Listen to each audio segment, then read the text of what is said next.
എല്ലാവർക്കും നമസ്കാരം. എല്ലാവർക്കും അറിയുന്ന പോലെ തങ്കമണി റിലീസിലേക്ക് എത്തുകയാണ്. കഴിഞ്ഞ 2 ദിവസമായി നിങ്ങൾ തരുന്ന ട്രമൻഡസ് സപ്പോർട്ട്, അതിൽ പലർക്കും സമയം കിട്ടാത്തവരുണ്ട്, അങ്ങനെ പല പ്രശ്നങ്ങളുണ്ട്. അത് നിങ്ങൾ മനസ്സിലാക്കുമെന്ന് ഞാൻ വിചാരിക്കുന്നു. എന്തായാലും ഏറെക്കുറെ പ്രധാനപ്പെട്ട ആളുകളൊക്കെ ഉണ്ടെന്ന് കരുതുന്നു. ഇവർക്കൊക്കെ നമ്മുടെ സിനിമയെക്കുറിച്ച് എന്താണ് പറയാനുള്ളത്, ഇവർക്കൊക്കെ മറ്റു കാര്യങ്ങൾ എന്താണ് പറയാനുള്ളത് നോക്കാം. ദിലീപേട്ടനിൽ നിന്ന് നമുക്ക് തുടങ്ങാം.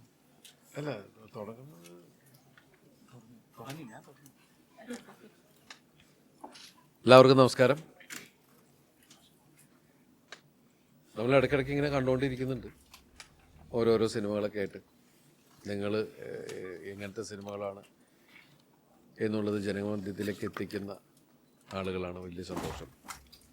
ഇത്തവണ നമ്മൾ കാണുന്നത് തങ്കമണി എന്ന സിനിമയുടെ റിലീസിനോടനുബന്ധിച്ച് നമ്മളിവിടെ എല്ലാവരും കൂടിയിരിക്കുകയാണ്. മാർച്ച് 7-നാണ് റിലീസ് ചെയ്യാൻ ഉദ്ദേശിക്കുന്നത്.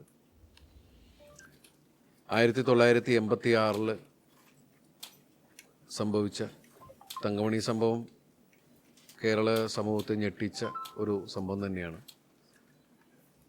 അന്ന് ഒരു ഗവൺമെൻറ്റിനെ താഴെ ഇറക്കുകയും പിന്നീട് പുതിയൊരു ഗവൺമെൻറ് ഉണ്ടാവുകയും ഒക്കെ ചെയ്തൊരു സമൂഹത്തെ ഞെട്ടിപ്പിച്ചൊരു സംഭവം തന്നെയായിരുന്നു. ആ സമയത്ത് നമ്മളൊക്കെ കോളേജ് പഠിക്കുന്ന കാലമാണ്. അപ്പോൾ അതുകൊണ്ട് പത്രങ്ങളിലൂടെ വാർത്തകളിലൂടെ മാത്രമേ തങ്കമണിയെന്ന് അറിഞ്ഞിരുന്നുള്ളൂ. പക്ഷേ ഈ സിനിമയുടെ കഥാചർച്ചയും ഈ സിനിമയിലേക്ക് എത്തിയപ്പോഴാണ് തങ്കമണി എന്ന ഗ്രാമത്തിൻ്റെ വേദന കൂടുതൽ ആഴത്തിൽ മനസ്സിലായത്. ഇതൊരു റിയൽ ഇൻസിഡൻറ്റിനെ ബേസ് ചെയ്തുണ്ടാക്കിയ ഈ സിനിമ ഫിക്ഷൻ കൂടി മിക്സ് ചെയ്തിട്ടുള്ളൊരു സിനിമ തന്നെയാണ്. 2 കാലഘട്ടമുണ്ട്. 2 കാലഘട്ടത്തിൽ അഭിനയിച്ചിരിക്കുന്ന കലാകാരന്മാരും കലാകാരികളുമാണ് ഇവിടെ ഇരിക്കുന്നത്. ഇതിലെല്ലാവരും നിങ്ങൾക്ക് പരിചയമുണ്ട്. നമുക്ക് ഇവിടെ എടുത്തു പറയേണ്ട ഒരു വിഷയം എന്ന് പറഞ്ഞിട്ടുണ്ടെങ്കിൽ തമിഴ്, കന്നഡ, തെലുങ്കു സിനിമകളിൽ വളരെ സജീവമായ അവിടുത്തെ ഏറ്റവും വലിയ ഹീറോയിൻസിൽ ഒരാളാണ് പ്രണീത സുഭാഷ്. നമ്മുടെ ഈ സിനിമയിൽ വന്ന് വളരെ ശക്തമായിട്ടുള്ളൊരു കഥാപാത്രത്തെയാണ് പ്രണീതജി ചെയ്തിരിക്കുന്നത്. അതുപോലെ തന്നെ മലയാള സിനിമയിൽ സജീവമായിക്കൊണ്ടിരിക്കുന്ന നീതപിള്ള ഇതിൽ മറ്റൊരു കഥാപാത്രമാണ്. ഞാൻ ഇവരെ രണ്ടുപേരെ ആദ്യം പരിചയപ്പെടുത്താം, അത് കഴിഞ്ഞിട്ട് മറ്റുള്ളവരുണ്ട്. ഇതിൽ വളരെ എനിക്ക് പ്രത്യേകം അറിയാം, എന്നോടുള്ള ഇഷ്ടം കൊണ്ട് തന്നെയാണ് അജ്മൽ ഈ സിനിമയിൽ വന്ന് ഒരു പ്രധാന കഥാപാത്രത്തെ ചെയ്തിരിക്കുന്നത്. അങ്ങനെ തന്നെ ആയിരിക്കും.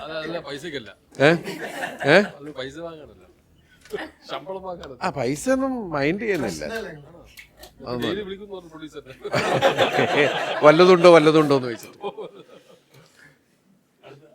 അല്ല, പറഞ്ഞു തീർന്നില്ല. എനിക്ക് കിട്ടിയ ചാൻസ് അല്ല, ഫ്ലോ കളഞ്ഞല്ല. അപ്പോൾ അജ്മൽ ശരിക്കും പറഞ്ഞിട്ടുണ്ടെങ്കിൽ 2 കൺട്രീസിലാണ് ഞങ്ങൾ ഒരുമിച്ച് അഭിനയിച്ചത്. അപ്പോൾ ഈ സിനിമയിൽ അവരിവിടെ ഇല്ല. മനോജ് കെ ജൈൻ, സിദ്ദിഖ് മനോജിയും നേരത്തെ തുടങ്ങി പല സിനിമകളിൽ ഞങ്ങൾ ഒരുമിച്ച് അഭിനയിക്കുകയൊക്കെ ഉണ്ടായതാണ്. പക്ഷേ എനിക്ക് ഈ സിനിമയിൽ മറ്റു ആളുകൾ കൂടുതൽ പുതിയ കോംബോ ആണ് ശരിക്കും. പിന്നെ അമ്പിയ ചേച്ചി, പുള്ളിക്കാരത്തെ ഒരുമിച്ച് ഒരുപാട് സിനിമകൾ ഞാൻ അഭിനയിച്ചിട്ടുണ്ട്. സ്മിനു ഒരുമിച്ച്, വോയിസ് ഓഫ് സത്യനാഥൻ, പിന്നെ ഇവർ ശിവകാമിയും സുദേവൊക്കെ നമുക്ക് പുതിയ ആൾക്കാരാണ്. സംവിധായകൻ എനിക്ക് പുതിയ ആളാണ്. പിന്നെ രമ്യ കോടതി സമക്ഷം ബാലം വക്കീലിൽ അഭിനയിച്ചിട്ടുണ്ട്. മാളവികയും പുതിയതാണ്. അസീസ് നമ്മൾ ആദ്യമായിട്ടാണല്ലേ. രമേശ് ചേട്ടൻ, പിന്നെ വോയിസ് ഓഫ് സത്യനാഥൻ. അപ്പോൾ ഇവരൊക്കെ ആയിട്ടുള്ള സൗഹൃദവും ഈ സിനിമയുടെ വരവിനെക്കുറിച്ച് സംസാരിക്കാനാണ് നമ്മളിവിടെ കൂടിയിരിക്കുന്നതെന്ന് പറഞ്ഞു കഴിഞ്ഞു. ഈ സിനിമ ഞാൻ ചെയ്ത ആബേൽ ജോഷുവ മാത്തൻ എന്ന കഥാപാത്രത്തിലൂടെയാണ് തങ്കമണി എന്ന നമ്മുടെ നാടിന് നടുക്കിയ സംഭവത്തിലേക്ക് ഈ ഒരു സിനിമയാവുന്നതും. അപ്പോൾ ആ സിനിമയുടെ വിശേഷങ്ങൾ ബാക്കി എല്ലാവരും നിങ്ങളുടെ ചോദ്യങ്ങൾക്കനുസരിച്ച് പറയുന്നതായിരിക്കും. അങ്ങനെയൊക്കെ അല്ലേ എൻ്റെ രീതികൾ. Please say something about our film and your experience in our side. Ellarkum namaskaram.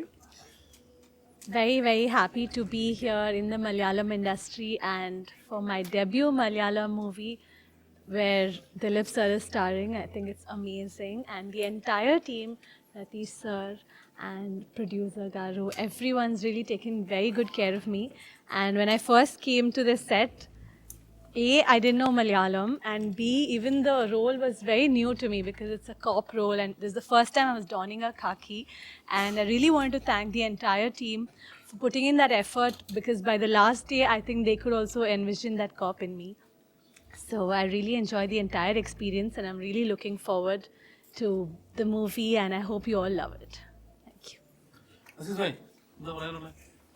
ഇപ്പോൾ ദിലീപേട്ടൻ പറഞ്ഞ പോലെ ഞാൻ ഒരുപാട് കാലത്തെ എൻ്റെ ആഗ്രഹമായിരുന്നു ദിലീപേട്ടൻ്റെ കൂടെ ഒരു പടം ചെയ്യുക എന്നുള്ളത്. പക്ഷെ അത് ഞാൻ ഏറ്റവും കൂടുതൽ ആഗ്രഹിച്ചത് ദിലീപേട്ടൻ്റെ ജോണർ നമുക്ക് എല്ലാവർക്കും നമ്മൾ ഏറ്റവും കൂടുതൽ ഇഷ്ടപ്പെടുന്ന അറിയാമല്ലോ, ആ ഒരു ഹ്യൂമർ, ജനങ്ങളെ തിയേറ്ററിനെ ചിരിപ്പിച്ച് കുലുക്കുന്ന ആ രീതിയിലുള്ള സിനിമയാണ് ആഗ്രഹിച്ചിരുന്നത്. പക്ഷേ ഒരുപാട് വ്യത്യസ്തമായിട്ടുള്ളൊരു ക്യാരക്ടറാണ് എനിക്ക് ദിലീപേട്ടൻ്റെ സിനിമയിൽ കിട്ടിയത്. അത് എന്നെ വിളിച്ച ഗിരീഷ് ഭായോടും ഞാൻ മതിയെന്ന് സമ്മതിച്ച ദിലീപേട്ടനോടും എനിക്ക് ഒരുപാട് സന്തോഷമുണ്ട്. മാത്രമല്ല ഇപ്പോൾ ദിലീപേട്ടൻ പറഞ്ഞ പോലെ ഇത് 96 നടക്കുന്ന ഒരു 86 നടക്കുന്ന ഒരു സംഭവമായിരുന്നു. ആ കഥയെ ആസ്പദമാക്കിക്കൊണ്ട് ഇപ്പോൾ ഒരുപാട് പ്രശ്നങ്ങൾ ഉണ്ടാക്കി, അതായത് ഒരു രാഷ്ട്രീയത്തിന്, ഒരു ഭരണകൂടത്തെ തന്നെ മാറ്റിമറിച്ച ഒരു സംഭവമാണ്. ഇപ്പോൾ ഒരുപാട് പേർക്ക് സത്യം പറഞ്ഞാൽ ഇത് അറിയത്തില്ലായിരുന്നു. പക്ഷെ നമ്മുടെ ട്രെയിലറും നമ്മുടെ സോങ്ങും ഇതൊക്കെ ഇറങ്ങിയതിന് ശേഷം ഒരുപാട് റിയാക്ഷൻസ് വീഡിയോ യൂട്യൂബിലൊക്കെ ഇറങ്ങിയിട്ടുണ്ടായിരുന്നു ഇതിനെക്കുറിച്ച്, സിനിമയെക്കുറിച്ച്. അപ്പോൾ അത് കണ്ട് ഒരുപാട് പേർക്ക് മനസ്സിലായിട്ടുണ്ട്. എൻ്റെ അടുത്തൊരു സുഹൃത്ത് ചോദിച്ചു, എന്താണ് തങ്കമണി സംഭവം, ഈ പടം എല്ലാവർക്കും മനസ്സിലാവും. അപ്പോൾ ഞാൻ പറഞ്ഞു, നിനക്ക് എന്ന് നിൻ്റെ മൊയ്തീൻ്റെ കഥ അറിയാമോ എന്ന് ചോദിച്ചു. ഈ പടം കണ്ടിട്ടല്ലേ മനസ്സിലാക്കിയത്, അതുപോലെ ഇത് നിനക്ക് മനസ്സിലാവും, എല്ലാവർക്കും അറിയാവുന്നൊരു സംഭവമാണ്. എന്തായാലും ദൈവാനുഗ്രഹം കൊണ്ട് ഈ പടം മാർച്ച് 7-ാം തീയതി റിലീസാണ്. നമ്മൾ വലിയ ആധികാരികമായിട്ടൊന്നും ബാഹുബലി മോഡലൊന്നും സംസാരിക്കുന്നില്ല. ഒരു കുഞ്ഞ് ഫാമിലി സിനിമയാണ് നമ്മുടെ തങ്കമണി എന്ന് പറയുന്നത്. എല്ലാവരും ഇത് കൈനീട്ടി സ്വീകരിക്കുമെന്ന്. ഇപ്പോൾ മലയാള സിനിമയെ ഇത് കൈനീട്ടി സ്വീകരിച്ച് തിയേറ്ററിലൊന്നും സത്യം പറഞ്ഞാൽ നമുക്ക് പോലും ടിക്കറ്റ് കിട്ടാത്ത അവസ്ഥയിലാണ്. ആ സന്തോഷമാണ്. അതുപോലെ ഇത് നമ്മുടെ സിനിമയും ഇത് കൈനീട്ടി സ്വീകരിക്കണമെന്ന് ആത്മാർത്ഥമായി പ്രാർത്ഥിക്കുന്നു, കാലുപിടിക്കുന്നു. നമസ്കാരം. എന്നെ സംബന്ധിച്ചോളം ഇത് ആദ്യമായിട്ടാണ് എൻ്റെ കരിയറിൽ ഒരു ക്യാരക്ടർ എനിക്ക് അതിന് ബെൻസ് കാറില്ല, കൂളിംഗ് ഗ്ലാസ് ഇല്ല, ഇറ്റാലിയൻ സൂട്ട്സ് ഇല്ല, സിൽപ്പർ ചെരുപ്പ്, അതെ ശരി, ചെരുപ്പൊക്കെ ഇട്ട്. അപ്പോൾ അങ്ങനത്തെ ഒരു ക്യാരക്ടർ എനിക്ക് എന്നിൽ എൻവിഷൻ ചെയ്തതിന് രതീഷ് ഭായിക്ക് വളരെയധികം നന്ദിയുണ്ട്. ഞാൻ വെയിറ്റ് ചെയ്ത് നിൽക്കുമായിരുന്നു, ആരെങ്കിലും ഒന്ന്, അങ്ങനെ പ്രാർത്ഥിച്ചുകൊണ്ടിരിക്കുകയായിരുന്നു, ആരെങ്കിലും ഒന്ന് വിളിക്കണേ, വേറെ എന്തെങ്കിലുമൊക്കെ ഒന്ന് ചെയ്യാൻ എനിക്ക് കഴിവുണ്ടെന്ന് ആൾക്കാർക്കും ബോധ്യപ്പെടണം. എങ്ങനെ ഞാനത് പ്രൂവ് ചെയ്യും എന്ന് ഞാൻ നോക്കിയിരിക്കുകയായിരുന്നു. അപ്പോഴാണ് ഇങ്ങനെ ഒരു ക്യാരക്ടറും അതേസമയം ദിലീപേട്ടൻ്റെ കൂടെ വർക്ക് ചെയ്യാനുള്ള അവസരവും കിട്ടി.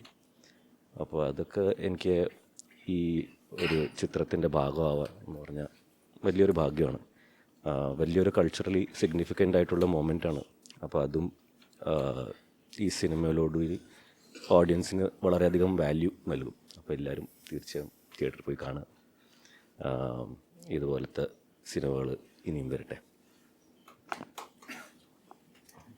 ഒരു സംശയം ചോദിച്ചോട്ടെ, നമ്മളിപ്പോ ഇവിടെ സംസാരിക്കുന്നത് നിങ്ങൾക്ക് എല്ലാവർക്കും കിട്ടുന്നുണ്ടോ?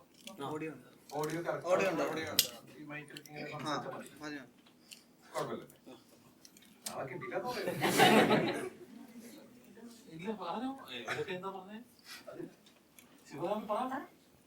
ഒരുപാട് സന്തോഷം.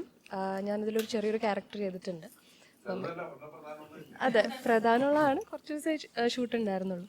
പക്ഷേ ഒരുപാട് സന്തോഷമുണ്ട്, കാരണം ഇത്രയും വലിയൊരു ക്രൂവിൻ്റെ കൂടെ സൂപ്പർ ഗുഡ് ഫിലിംസിൻ്റെ ബാനറിൽ ദിലീപേട്ടൻ്റെ കൂടെ ആസ് എ ബിഗിനർ എനിക്ക് കിട്ടാവുന്നതിൽ വെച്ച് ഏറ്റവും നല്ല ഓപ്പർച്യൂണിറ്റി ആയിട്ട് ഞാനിതിനെ കരുതുന്നു.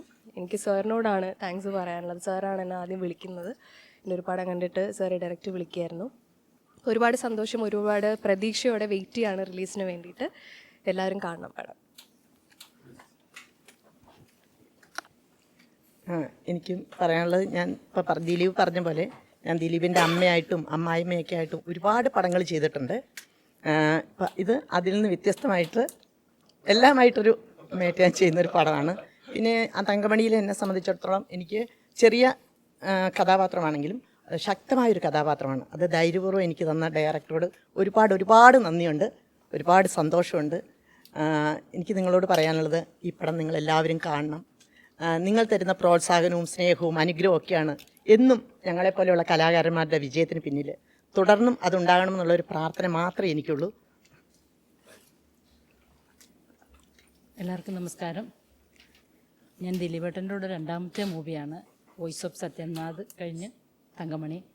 ദിലീപേട്ടൻ്റെ ഒരുപാട് സിനിമകൾ കണ്ട് ഒരുപാട് ചിരിക്കുകയും അതിലെ ഡയലോഗുകളൊക്കെ പറഞ്ഞ് പരസ്പരം ട്രോളുകയും ചെയ്തിരുന്ന എനിക്ക് ദിലീപേട്ടൻ്റെ കൂടെ അഭിനയിക്കാൻ പറ്റി. ഇപ്പോൾ അടുത്തിരുന്ന് സംസാരിക്കാനൊക്കെ പറ്റും, എൻ്റെ ഒരു വലിയ ഭാഗ്യമായിട്ട് കരുതുന്നു. പിന്നെ ഒരു നല്ല സിനിമയുടെ ഭാഗമാകാൻ പറ്റിയതിൽ ഒരുപാട് സന്തോഷമുണ്ട്. നിങ്ങളെല്ലാവരുടെയും സപ്പോർട്ട് ഉണ്ടാവണം. അജ്മൽ ഭായ് നമുക്ക് പ്രൊമോഷനൊക്കെ വരാന്ന് പറഞ്ഞ് തെറ്റിച്ച്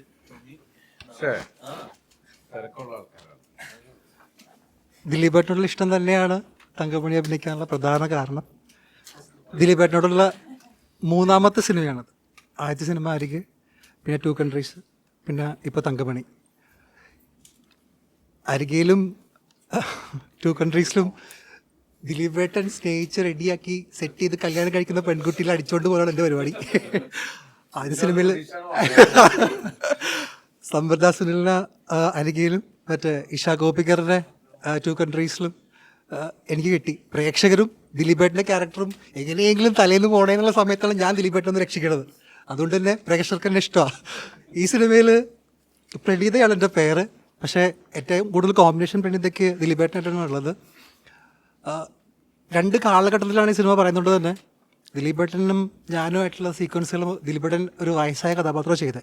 എനിക്ക് ദിലീപേട്ടൻ എപ്പോഴും ഇങ്ങനെ ചുള്ളനായിട്ടും മിടുക്കനായിട്ട് കൊച്ചു പയ്യനായിട്ട് കാണാൻ എനിക്കിഷ്ടം.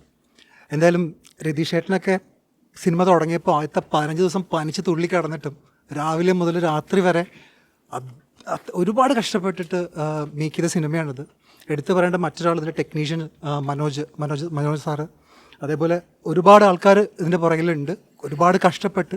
ഇതിൻ്റെ ആർട്ട് ഡയറക്ടർ, പിന്നെ അതെ, അങ്ങനെ ഒരുപാട് പേരുടെ കഷ്ടപ്പാടുകളാണ് തങ്കമണി.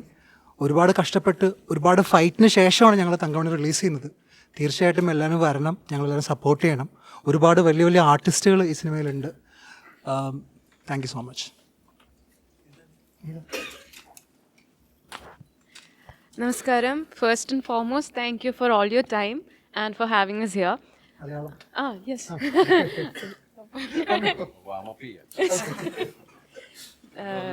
ഇംഗ്ലീഷ് പറഞ്ഞുകൂടാത്തോണ്ടല്ല.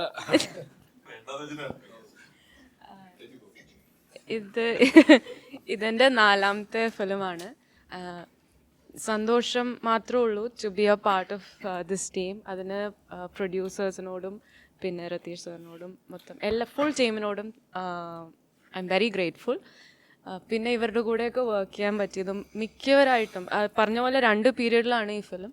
അപ്പം ഞാൻ ഒരു പീരീഡിൽ മാത്രമേ ഉള്ളൂ. അതിൽ തന്നെ മിക്കവരായിട്ടും എനിക്ക് വർക്ക് ചെയ്യാൻ പറ്റി. Most of them I don't think I had ഞങ്ങൾക്ക് ഒരു കോമ്പിനേഷൻ ഉണ്ടായിരുന്നില്ല, ഇവൺ അജ്മലായിട്ടില്ല, പക്ഷെ ബാക്കി എല്ലാവരുമായിട്ടും എനിക്ക് വർക്ക് ചെയ്യാൻ പറ്റി.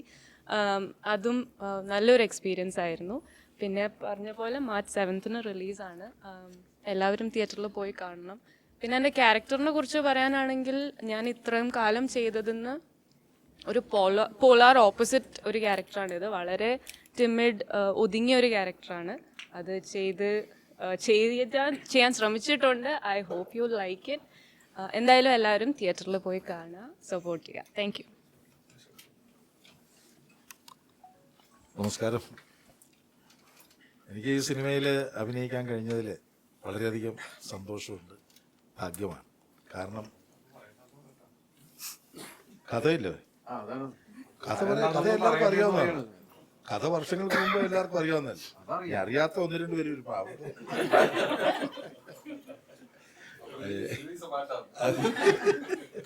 അതുപോലെ അങ്ങനെ നല്ല പ്രായത്തിൽ ചെറുപ്പത്തിൽ നടന്ന ഒരു സംഭവമാണ് ഈ കഥ. എന്റെ ചെറുപ്പത്തിൽ അപ്പം വൺസപ്പോണ ടൈം.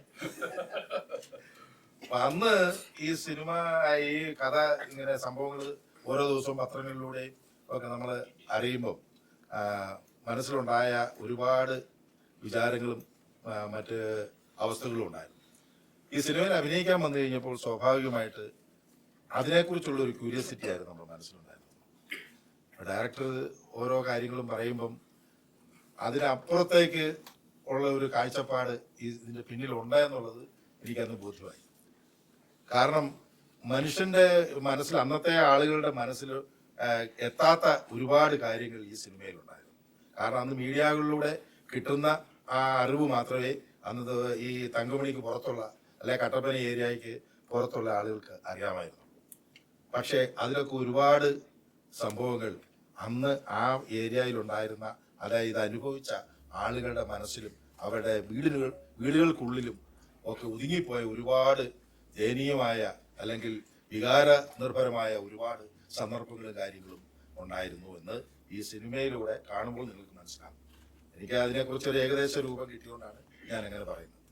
അപ്പോൾ അതിൽ ഒരുപാട് സംഭവങ്ങൾ ഉണ്ട്, ഒരുപാട് സന്ദർഭങ്ങൾ ഇതിനകത്ത് നിങ്ങൾ അറിയാത്തതും അല്ലെങ്കിൽ നിങ്ങൾക്ക് കൂടുതൽ വാർത്താ മീഡിയകളിലൂടെ അറിയാൻ പറ്റാതിരുന്ന കാര്യങ്ങൾ ഇതിനകത്ത് ഉണ്ട്. അത് ആണ് ഈ സിനിമയുടെ ഏറ്റവും വലിയൊരു ഹൈലൈറ്റ് ആയിട്ട് എനിക്ക് തോന്നുന്നത്. അത് സംവിധായകൻ അതിൻ്റെ എല്ലാ മേഖലയിലൂടെയും പോയി അല്ലെ എല്ലാ തരത്തിലുള്ള ഒരു അന്വേഷണം നടത്തിയിട്ടുണ്ടെന്നുള്ളത് തർക്കമില്ലാത്ത കാര്യമാണ്.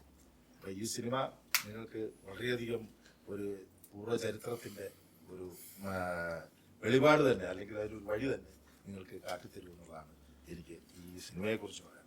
പിന്നെ ഇതിൽ എല്ലാവരോടൊപ്പം അഭിനയിക്കാൻ കഴിഞ്ഞതിൽ ഒരുപാട് ആർട്ടിസ്റ്റുകളുണ്ടായിരുന്നു. പേരൊന്നും എടുത്ത് പറയാൻ സ്ക്രീനകത്ത് നിറഞ്ഞിരിക്കുന്നു, അതുപോലെ ആർട്ടിസ്റ്റുകളുണ്ടായിരുന്നു.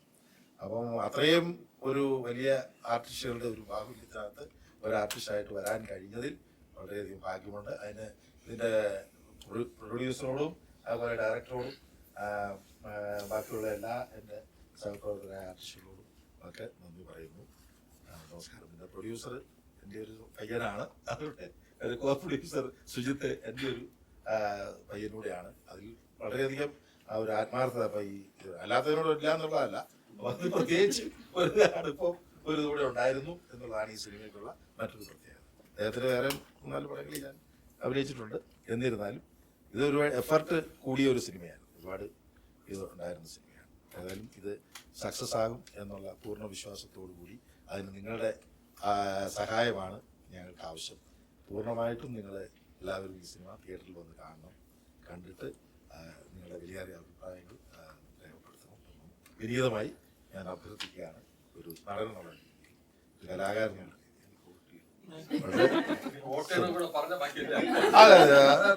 ഇതൊരു വോട്ടാണ്. അവർ തിയേറ്ററിൽ വന്നു കയറി കഴിഞ്ഞാൽ വോട്ട് ചെയ്തതാണ്. ഇതിലെ ഓരോ വോട്ടും വളരെ വിലപ്പെട്ടതാണ്. അപ്പൊ അതുകൊണ്ട് ആ വോട്ട്, നിങ്ങളുടെ കാഴ്ച എന്ന് പറയുന്ന വോട്ട് തന്ന് ഞങ്ങളെ സഹായിക്കണം, അല്ലെങ്കിൽ ഇവിടെ വിജയിപ്പിക്കണം.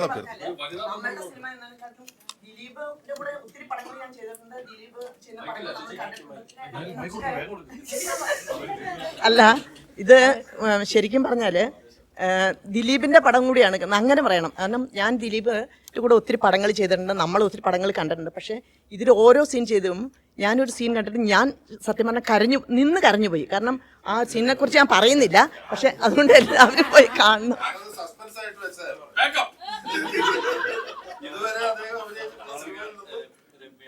തികച്ചും വ്യത്യസ്തമായ ഒരു അഭിനയ ശൈലി തന്നെയാണ്.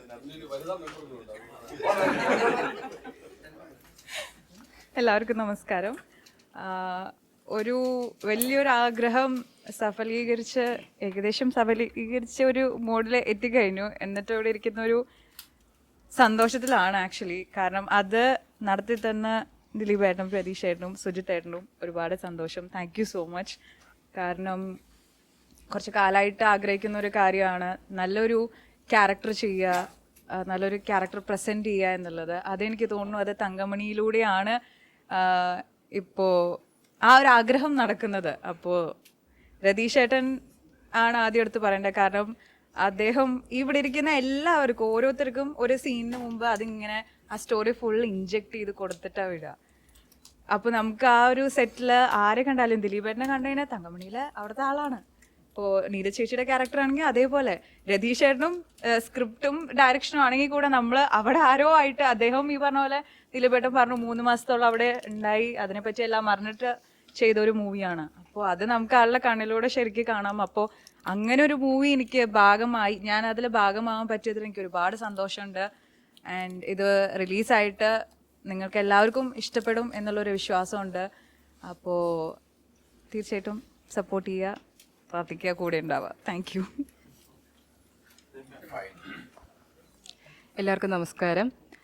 സൂപ്പർ ഗുഡ് ഫിലിംസിൻ്റെ ബാനറിൽ രതീഷ് സാറ് ഡയറക്റ്റ് ചെയ്ത് നമ്മുടെ ദിലീപേട്ടൻ നായകനാവുന്ന തങ്കമണി എന്ന ഈ സിനിമയിലൊരു നല്ല വേഷം ചെയ്തിട്ടുണ്ട്. അതിനാദ്യമേ താങ്ക്സ് പറയുകയാണ് രതീഷ് ഏട്ടനോടും നമ്മുടെ പ്രൊഡ്യൂസേഴ്സിനോടും സുജിത് സാറിനോടൊക്കെ. കാരണം ഒരുപാട് ആഗ്രഹമായിരുന്നു. കുറച്ച് വർഷങ്ങൾക്ക് മുമ്പായിരുന്നു ദിലീപേട്ടനായിട്ട് ഒരു സിനിമ ചെയ്ത്, അതിലൊരു ചെറിയ വേഷമായിരുന്നു ഞാൻ ചെയ്തിരുന്നത്. സോ അതിനുശേഷം ഇപ്പോഴാണ് ഞാൻ സാറുമായിട്ട് വീണ്ടും വർക്ക് ചെയ്യുന്നത്. ഇത്രയും നല്ലൊരു ക്രൂവിൻ്റെ കൂടെ വർക്ക് ചെയ്യാൻ സാധിച്ചത് തന്നെ ദൈവാനുഗ്രഹമായിട്ട് ഞാൻ കാണുന്നുണ്ട്. എൻ്റെ കരിയറിൽ വെച്ചിട്ട് ഞാൻ എന്താ പറയുക, ഇത്രയും നാളത്തെ എൻ്റെ സിനിമാ ജീവിതത്തിൽ വെച്ചിട്ട് തന്നെ ഞാൻ വളരെ വ്യത്യസ്തമായിട്ടുള്ള ഒരു ക്യാരക്ടർ ചെയ്തിരിക്കുകയാണ് തങ്കമണി. മാർച്ച് 7-ാം തീയതിയാണ് റിലീസ്. നിങ്ങളുടെ ഇപ്പോഴത്തെ ഈ സപ്പോർട്ടും അനുഗ്രഹവും ഒക്കെ നമ്മുടെ ഈ സിനിമയിൽ ഉണ്ടായിരിക്കണം. Thank you so much. ഇനി നിങ്ങൾക്ക് എന്തുമാവാം.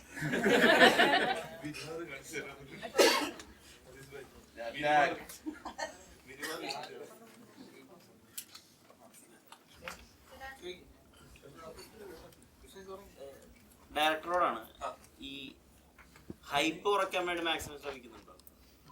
ഒന്നുമില്ല, അങ്ങനെ ബോധപൂർവ്വം ഹൈപ്പ് കുറയ്ക്കണമെന്നുള്ള ആഗ്രഹമൊന്നുമില്ല. എന്താ അധികമായിട്ടൊന്നും പറയുന്നില്ല. ഹൈപ്പ് കുറയ്ക്കണം, മനഃപൂർവ്വം ഹൈപ്പ് കുറച്ചിട്ട് ഒന്നുമില്ല. ഇതാണ് സിനിമ. ഇത് ഈ നമ്മൾ കഴിഞ്ഞ ദിവസങ്ങളിൽ നമ്മളൊക്കെ തമ്മിൽ സംസാരിച്ചതും ഇപ്പോൾ പ്രൊമോഷൻ്റെ ഭാഗമായിട്ട് കാണുന്നതും കേൾക്കുന്നതും ഒക്കെയാണ്. പിന്നെ ഇവര് ഭയങ്കരമായിട്ട് എല്ലാ പ്രൊമോഷനും എല്ലാ ആർട്ടിസ്റ്റുകളും പറയുന്ന ഏറ്റവും കൂടുതൽ തവണ പറയുന്ന വാക്ക് വ്യത്യസ്തം എന്നാണല്ലോ. അത് ഇവർ പറയുന്നതേ ഉള്ളൂ, വേറെ വലിയ കാര്യമൊന്നുമില്ല. എന്നാലും ഞാൻ പറഞ്ഞില്ലേ, കുടുംബമായിട്ട് വന്ന് കാണാവുന്ന ഒരു സിനിമ, കുടുംബമായിട്ട് കണ്ടിരിക്കേണ്ട സിനിമ, ഈ രണ്ട് കാര്യങ്ങളാണ് എനിക്ക് പറയാനുള്ളത്. കഴിഞ്ഞ ദിവസം ഞാൻ ദിലീപേട്ടനോട് സംസാരിച്ചു. ദുരന്തങ്ങൾ എന്ന് പറയുന്നത് എപ്പോഴും നമ്മൾ മറ്റുള്ളവർക്ക് മാത്രമുള്ളതാണ്. നമ്മുടെ കൺമുന്നിൽ നടക്കുന്ന ദുരന്തങ്ങൾ പോലും നമ്മളിലേക്ക് വരും നമ്മൾ വിചാരിക്കില്ല. തങ്കമണി സംഭവം നമ്മൾ പണ്ടങ്ങോ കുറേ പേരുടെ ജീവിതത്തിൽ നടന്നതായിട്ടാണ് കാണുന്നത്. ഇതിപ്പോഴും ആ സാധ്യത നിലനിൽക്കുന്നുണ്ട്. ഭരണകൂട ഭീകരത, അധികാര ഭീകരത എന്നൊക്കെ പറയുന്ന ആ സാധ്യത എല്ലാ കാലത്തും ഉണ്ട്. അപ്പോൾ ഇവിടെ ഇപ്പോഴും അങ്ങനെയൊക്കെ തന്നെയാണ്. ഏത് നിമിഷവും ഒരല പോലെ ഇതൊക്കെ നമ്മുടെ ജീവിതത്തിലേക്ക്, നമ്മുടെ കുടുംബങ്ങൾക്കുള്ളിലേക്ക് വന്ന് കയറാം. അപ്പോൾ ഹൈപ്പ് അങ്ങനെ മനഃപൂർവ്വം കുറയ്ക്കൊന്നുമില്ല മോനെ. ഇതൊക്കെയാണ് ദിലീപേട്ടൻ ഈ ചിത്രം, ഇപ്പൊ തങ്കമണി എന്ന് പറയുന്ന ചിത്രം ബേസിക്കലി അല്ലെങ്കിൽ അതിന്റെ ഒരു സ്റ്റോറി എല്ലാവർക്കും, മലയാളികൾക്ക് എല്ലാവർക്കും അറിയുന്നതാണല്ലോ. പിന്നെ അറിയാത്തവരെയും കൂടെ ഈ സിനിമ അനൗൺസ് ചെയ്തതിന് ശേഷം മീഡിയാസ് വഴി എല്ലാവരും അറിഞ്ഞും കഴിഞ്ഞു. അപ്പോഴേക്കും ബേസിക്കലി ദിലീപ് എന്നൊരു ആക്ടറിന്, ഒരു സ്റ്റാറിന് ഈ ചിത്രത്തിൽ എക്സൈറ്റ് ചെയ്യിപ്പിച്ചൊരു കാര്യം ഉണ്ടായിരുന്നു. നമ്മളിപ്പോൾ 2018 എന്ന് പറഞ്ഞ സിനിമ വന്നപ്പോൾ നമ്മൾ തൊട്ടടുത്ത് നമ്മൾ കണ്ടറിയുകയും അതിൽ പങ്കെടുക്കുകയും ചെയ്ത ആൾക്കാരാണ്. ഇവിടുന്ന് മലയാള സിനിമയിലെ ഏറ്റവും വലിയ ഹിറ്റുകളിലൊന്നാണ് ആ സിനിമ. നമ്മൾ കണ്ട കാര്യങ്ങൾ തന്നെയായിരുന്നു അതിൽ.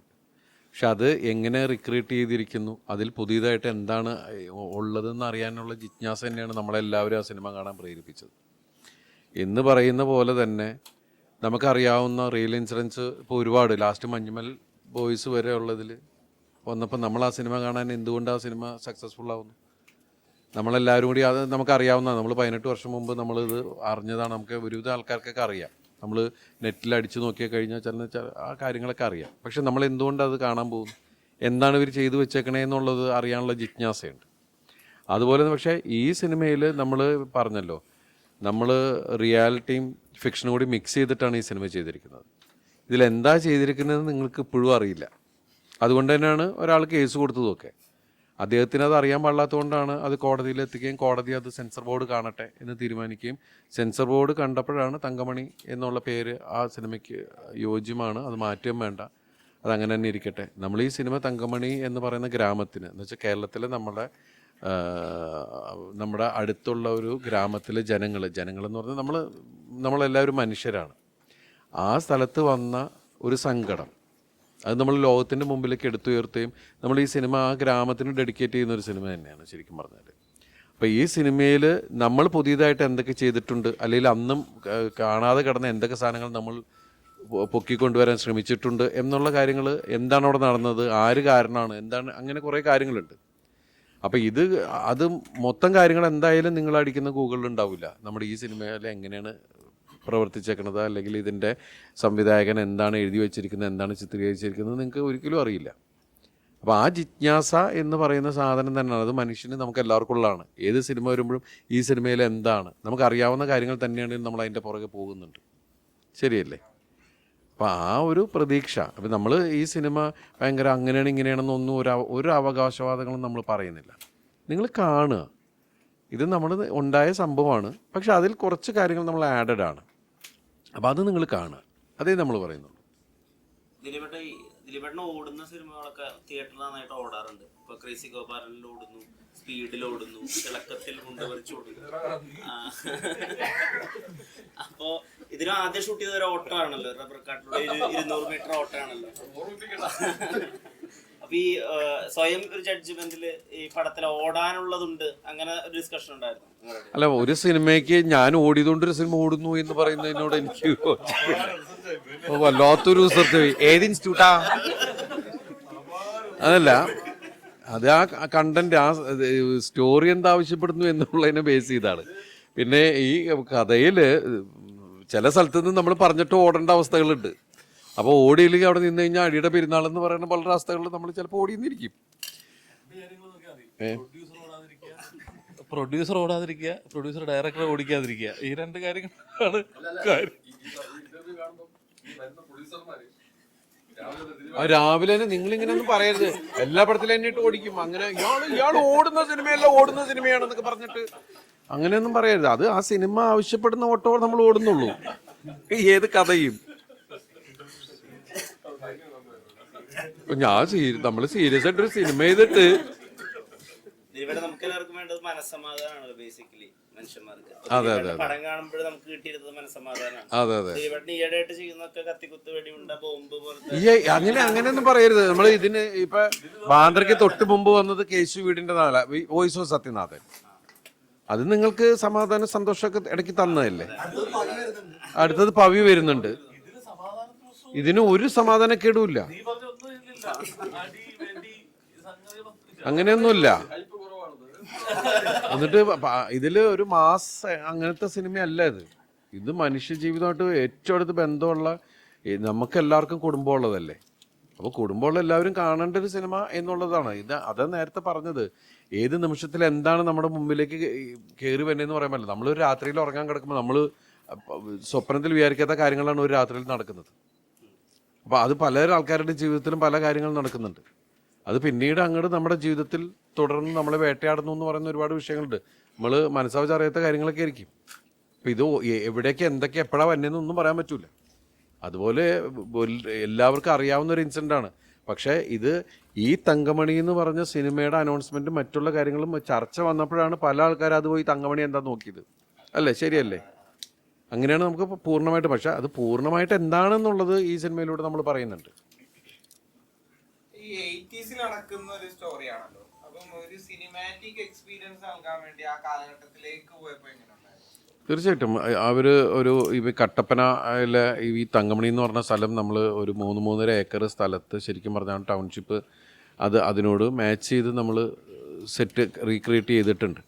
അതിനുവേണ്ടി അത് ചെയ്തതെല്ലാം മനോജ് ജഗതാണ്. അതിനുവേണ്ടി എല്ലാ സൗകര്യങ്ങളും ഒരുക്കി തന്നതിൻ്റെ പ്രൊഡ്യൂസേഴ്സായ ചൗധരി സാറിൻ്റെ സൂപ്പർ ഗുഡ് ഫിലിംസും അതുപോലെ തന്നെ റാഫിക്ക ആണ് പ്രൊഡ്യൂസ് ചെയ്യുന്നത്. അതിനുവേണ്ടി എല്ലാം ഓർഗനൈസ് ചെയ്ത് ഇതിൻ്റെ എക്സിക്യൂട്ടീവ് പ്രൊഡ്യൂസറായ സുജിത്ത്, എല്ലാവരും ഈ സിനിമ ഗംഭീരമാവണം എന്നുള്ള രീതിയിൽ തന്നെയാണ്. പിന്നെ നമ്മൾ പറഞ്ഞില്ലേ, നമുക്ക് ഇതിൻ്റെ വിജയമാണോ പരാജയമാണോ ഏത് രീതിക്ക് ഈ സിനിമ പോകുന്നു നമുക്കറിയില്ല. നമ്മൾ ഈ സിനിമയെ സത്യസന്ധമായി ഇതിനോട് നീതി പുലർത്തി ഈ സിനിമ കൊണ്ടുവരുന്നു. അത് നിങ്ങൾക്ക് ഇഷ്ടമാവണമെന്നുള്ള പ്രാർത്ഥനയാണ് നമുക്ക് ചെയ്യാൻ പറ്റുള്ളൂ. ഇനി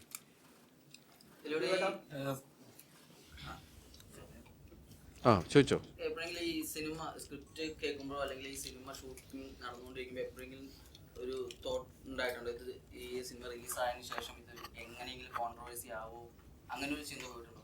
അല്ലേ, നമ്മൾ ടച്ച് ചെയ്തിരിക്കുന്ന കോൺട്രവേഴ്സി സബ്ജക്റ്റിൽ തന്നെയാണ്. കോൺട്രവേഴ്സി ആകാം, അതുകൊണ്ടാണല്ലോ ആദ്യം തന്നെ കേസ് വന്നത്. ഇല്ലേ പിന്നെ അതൊന്നും വരൂല്ലല്ലോ.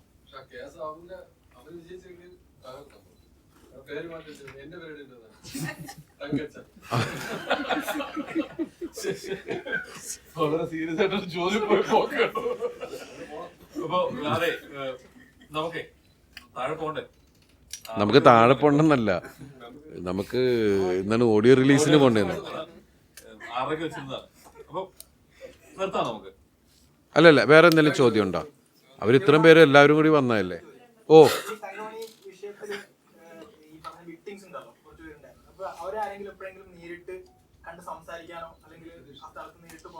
അല്ല, അത് നേരത്തെ പറഞ്ഞു. എന്ന് വെച്ചിട്ടുണ്ടെങ്കിൽ പുള്ളി 3-3.5 വർഷമായിട്ട് ഇത് റിസർച്ച് ചെയ്യുകയും തങ്കമണി പ്രശ്നത്തിൽ അന്നത് അനുഭവിച്ച ആളുകളെ നേരിട്ട് കാണുകയും ഇതിൻ്റെ പേരിൽ തന്നെ നാട് വിട്ടുപോയ ആളുകളുമായിട്ട് സംസാരിക്കുകയും സേനയിൽ റിട്ടയർഡായ ആളുകളായിട്ട് സംസാരിക്കുകയും അന്ന് ഇത് റിപ്പോർട്ട് ചെയ്ത മാധ്യമപ്രവർത്തകരായിട്ട് സംസാരിക്കുകയും അതിൽ എടുത്തു പറയേണ്ട ഒരു മാധ്യമപ്രവർത്തകൻ്റെ വേഷമാണ്. അതേ പേരിന് ചെറിയ വ്യത്യാസങ്ങൾ നടത്തിയിട്ടാണ് സിദ്ദിഖ് വേഷം ചെയ്തിരിക്കുന്നത്. അദ്ദേഹം ഇന്നും ജീവിച്ചിരിപ്പുണ്ട് ഇല്ലേ? അദ്ദേഹം ഇന്നും ജീവിച്ചിരിപ്പുണ്ട്. അപ്പോൾ അവരുടെയൊക്കെ വാല്യുബിൾ ഇൻഫർമേഷനും കാര്യങ്ങളും വെച്ചിട്ട് തന്നെയാണ് ഈ സിനിമ പ്രൊസീഡ് ചെയ്തിരിക്കുന്നത്.